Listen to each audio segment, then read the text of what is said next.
Mahigit 300 taon na mula nang sakupin ng mga Kastilang konkistador at misyonaryong Katoliko ang Pilipinas. Nagmistulang batas ang kanilang mga salita na sinunod sa buong kapuluan. Ang sino mang sumusuway ay malupit na pinapahirapan at brutal na pinapatay. Ginagawa ito sa harapan ng maraming tao hanggang walang pinuno na tatayo at buong tapang nalalaban.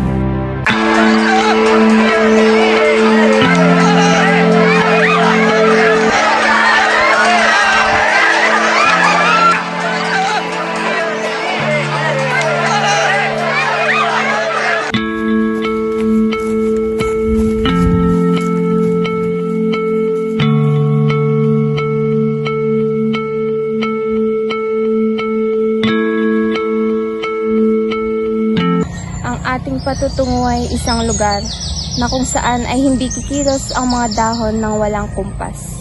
Ang mahal na Panginoong Diyos.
Palabras.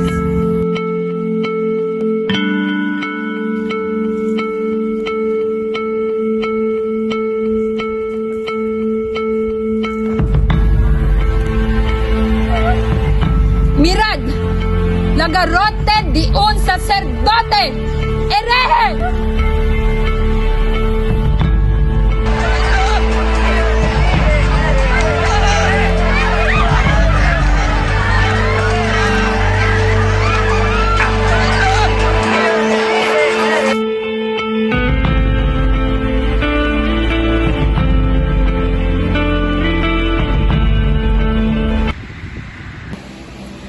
Matibay ang aking paniniwala na ang ligang ito ang magsisimula ng pagbabago na nais natin.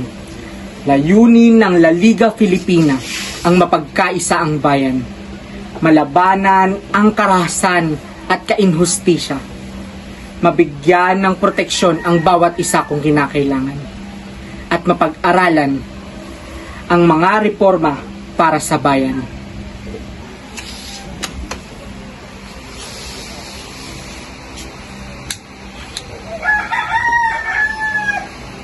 Salamat, Senyor.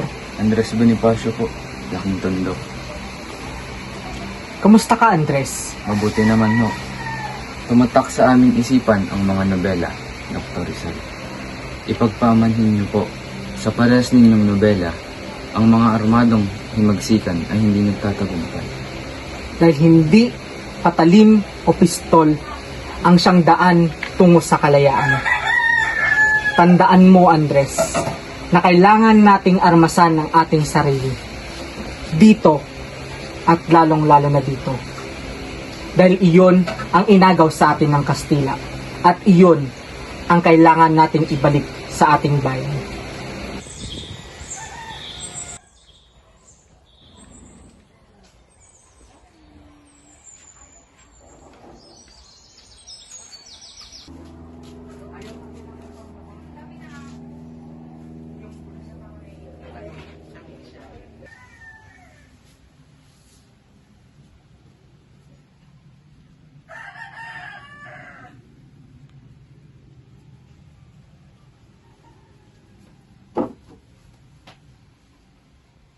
Pinapangako ko sa inyo, balang araw, hindi na natin kailangan pang lumuhod sa mga Espanyol.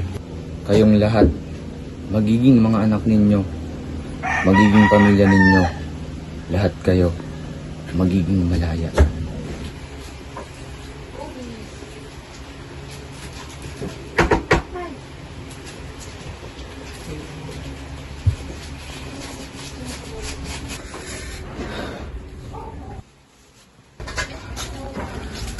Sa mga balita, Andres, napag-alaman na ng mga Kastila ang La Liga. Dinakip si Rizal.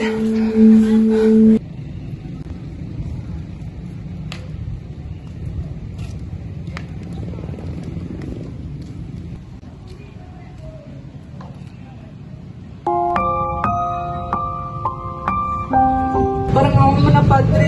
Ginakuha na ng malarya ang anak ko. Maaari po bang makingi kahit sahod lang namin? Parang awa mo na, Padre. 3 buwan na kaming hindi sumasahod. Kailangan din namin mabuhay at kailangan din namin bumuhay ng pamilya. Awa? Labis na po ang pagpapahirap mo sa amin. Alam, Panginoon, ang meron kayo at hindi mahalaga ang buhay namin para sa inyo. Sino ka? Para hamunin mo pamamalakad ko. Sinabi ko hindi pwede! Parang awa niyo na, Padre. May sakit po ang anak ko. Istrakwelsa! Marami ka pa sila sabi! Ikaw ang demonyo. Magkagahasa, magnanakaw, mamatay tayo! Ahayop!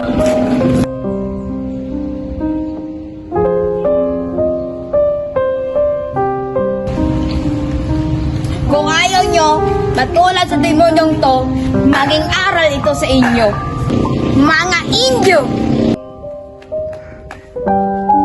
Anak ko! Sinabi ko naman sa'yo, huwag na tayong lumaban! Huwag ka nang lumaban! Ilan na ang bilang ng ating mga kasapi? Mga 300 Sa buong Maynila? sa buong bansa. Papaano natin maisasagawa ang himagsikan kung 300 lang tayo? 1 taon nang nakalilipas, napakabagal naman yata ng pagkalap ng mga kasapi. Teodoro? Di agresibo ang pagkalat ng impormasyon sa kanayunan. Kuya, bakit kasi hindi na lang ikaw ang mamuno ng kilusan? Hindi pa ito ang tamang panahon. Kuya, malaki ang kumpiyansa sa'yo ng kilusan. Mas marami tayong mahihikayat ng mga tao kapag ikaw na ang namuno.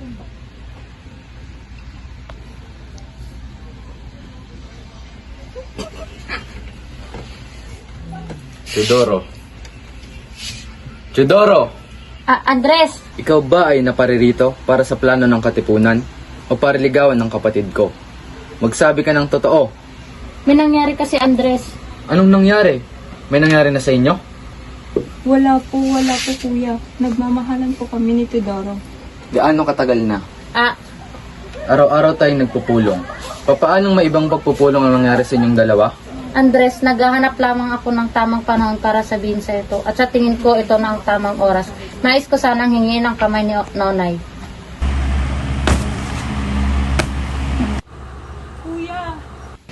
Alam ko na malaki ang sakripisyo mo sa amin. At alam ko na inalagaan mo kami at pinalaki ng maayos. Kuya, may tiwala ako kay Teodoro. Hindi niya ako pababayaan. Andres, hindi ko sasaktan ng kapatid mo. Mamahalin at taalagaan ko sa kapantay ng pagmamahal mo sa kanya. Nonay, magiging maligaya ka ba sa pasya mo? Mahalaga sa akin ang kaligayahan mo.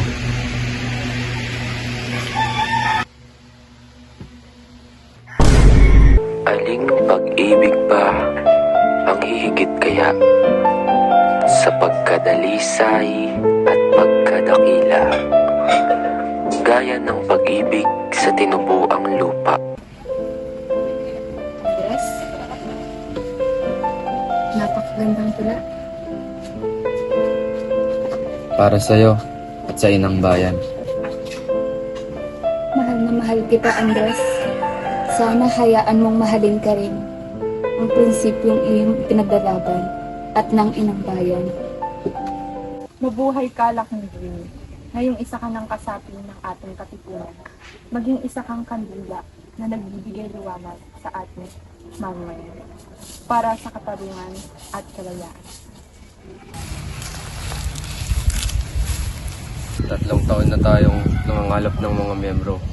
Subalit hanggang ngayon, parang nagbubulag-bulagan pa rin ang mga tao sa pangapi ng mga Espanya. Malalim ang takot na dinulot ng Kastila sa kaisipan at puso ng ating kababayan at hindi ito madaling may alis. Pero kung patuloy tayong matatakot, lalong mababaon sa paghihikahos at kaapihan ang bayan na ito. Bakit? Bakit Andres? Bakit ka natahimik? Narito ako. Nakita ko kung paano ginarote ang tatlong pari. Dito ang katapusan, kundi simula pa lamang. Noon, hindi ko maintindihan kung bakit hindi ko maialis ang tingin ko sa kanila. Habang pahigpit ng pahigpit ang kamatayan sa kanilang mga dibdib. Ngayon, nauunawaan ko na.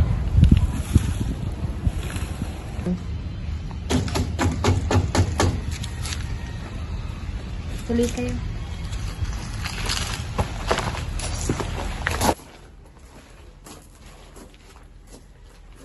Ano ang kalagayan ng Katagalogan noong unang panahon? Malaya at matahimik ang ating bayan bago ito sinakop ng mga dayuhan. Ano naman ang kalagayan ngayon? Inabuso ng mga Kastila, lalo na mga praile ang kanilang kapangyarihan. Sila ang mga manlulupit. At ano naman ang magiging kalagayan sa darating na panahon? Pupuksain ng katapangan ang kasamaan na sumasakop sa ating bayan. Nasa harapan mo ngayon ang pinagbibintangang traidor. Ano ang hihahatol mo sa kanya? Kamatayan.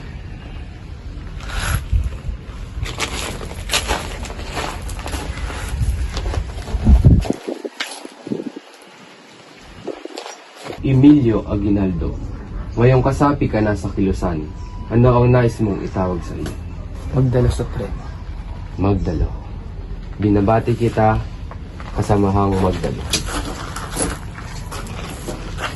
Matagal na ako nag-aantay ng grupo ng katipunan na maaaring mag-umpisa ng pagbabago. Maraming taon na rin tayong nagtiis. Kung hindi dahil sa sinimulan ng Supremo, hindi tayo makakasilong ng pag-asa.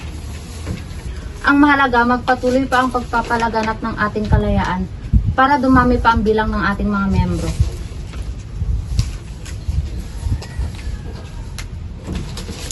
Patino, saan ka pupunta?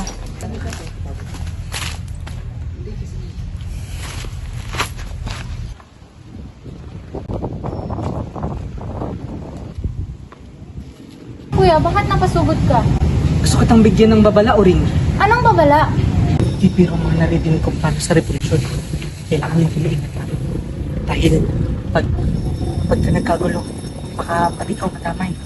Paano mo nalaman ang plano sa revolusyong ito? Yan sa mga kasama ko sa lipangan ng Charlo. Mga rebelde. Diyos mio! Bakit hindi ka magsumbong sa Gobernador Silvio? At tuluyan na ngang nagsumbong si Patino.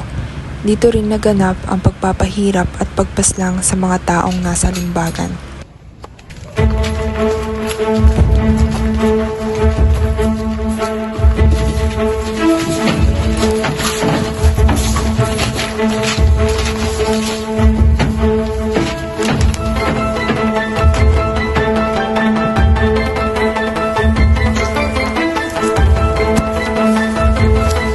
Wala po ako nalalaman!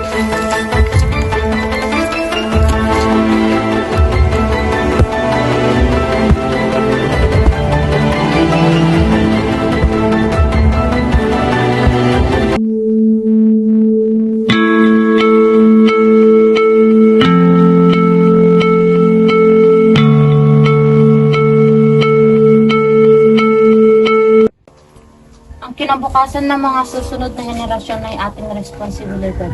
Tayo ang nauna, tayo ang may lakas, tayo ang may kakayanang lumaban, at tayo ang makapagbibigay ng kalayaan para sa kanila. Malaki ang tiwala ko sa iyo, Andres. Bilang ina ng katipunan, ipinapaubaya ko sa iyo ang desisyon na gawin ang sa tingin mo ay nararapat.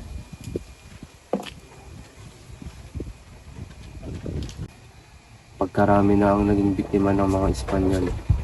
At mas marami pa ang mamamatay kapag hindi natin pinigilan ang kanilang pag-aapi. Sa labanang ito, isusulong natin ang ating buhay sa panganib. Ilang araw mula ngayon, sa gabi ng 29, sisimulan natin ang revolusyon. Katipunan! Kailangan na nating wakasan ang pang-aalipin ng mga Espanyol. Kulang man tayo sa sandata, mas malakas man ang mga baril at kanyon sa mga itak. hindi tayo papalupig dahil tayo ang nagmamayari ng lupang ito. Unitin ang mga sedula. Mabuhay ang Katipunan! Mabuhay! Mabuhay ang revolusyon! Mabuhay! Mabuhay si Supremo! Mabuhay!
Daang taon nyo kaming inalipin.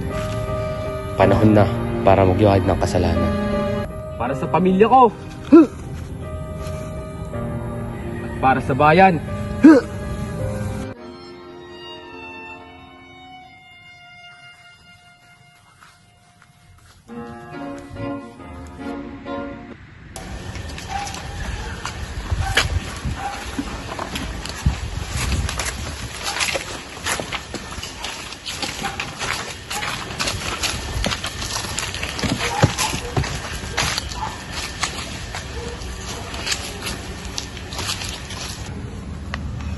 At ang nanalo bilang presidente ay si Emilio Aguinaldo. Magandang regalo ito para sa kanyang kaarawan. At dahil si Andres ang nakakuha ng pangalawang pinakamaraming boto, marapat lang na siya ang italagang pangalawang presidente. Sumasang-ayon ba ang lahat? Ngunit kailangan marinig ang boses ng karamihan. Sumasang-ayon ba kayo na si Andres ang magiging pangalawang presidente? Sumasang-ayon kami! Hindi sapat ang hindi lang sumasang-ayon. Dapat magsagawa ulit tayo ng panibagong halalan. Tama. At muli nga silang nagsagawa ng halalan. Ngunit hindi pa rin natuwa sa resulta si Tirona.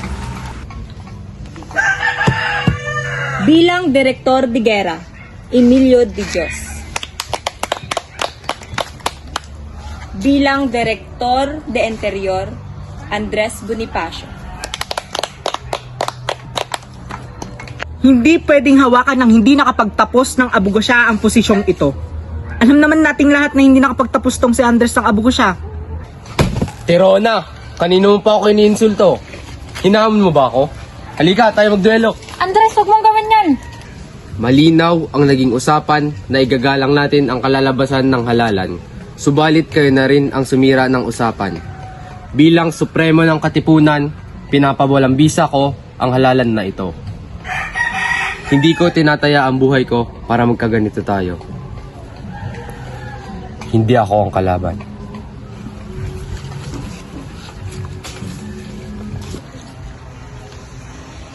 Dahil sa hindi pagsunod sa atin ni Andres Bonifacio, baka magsimula ito ng paghiwalay sa ating hanay.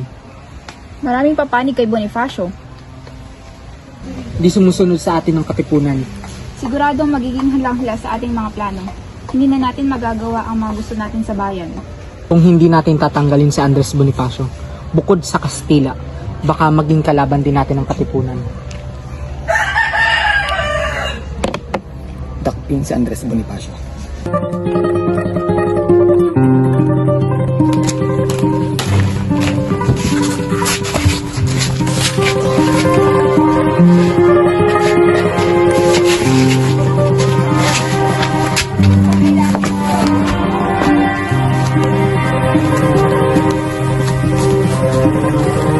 Ang bayan kong Pilipinas, Pasensya na, napag-utusan lang.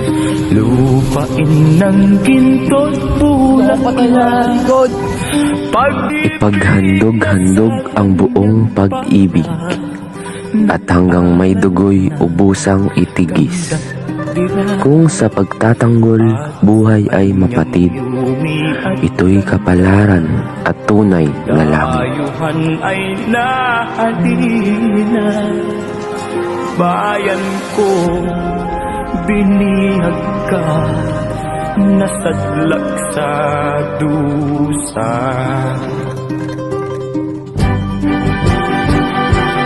Ibon mang may layang lumipad, kulungin mo at umiiyak. Bayan pa kayang sakdal sila, ang di magnasang makaalpas. Pilipinas kong minumutya, pugad ng luha at kalita. Oh, amati ka to.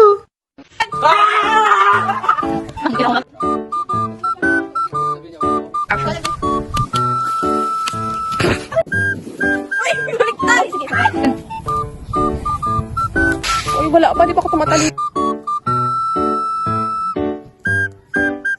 Hindi pa ako patali.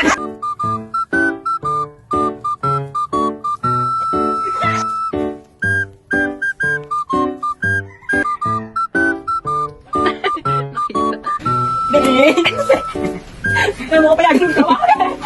Tapos hindi sana naman ako kapatid.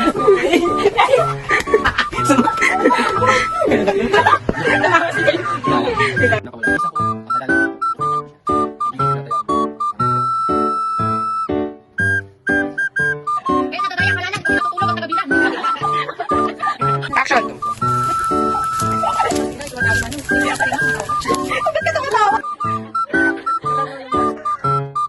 Ano ang kalagayan ng katalog?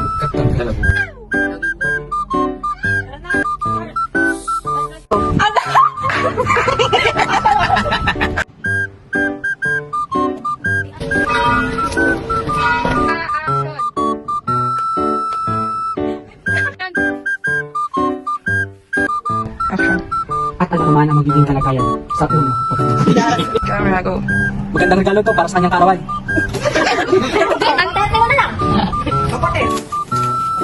Pasensya na, napagtutusan lang. Malalim na pala yung sugat ko, ha? Hindi ko sa kinagawa niya ako sinisa.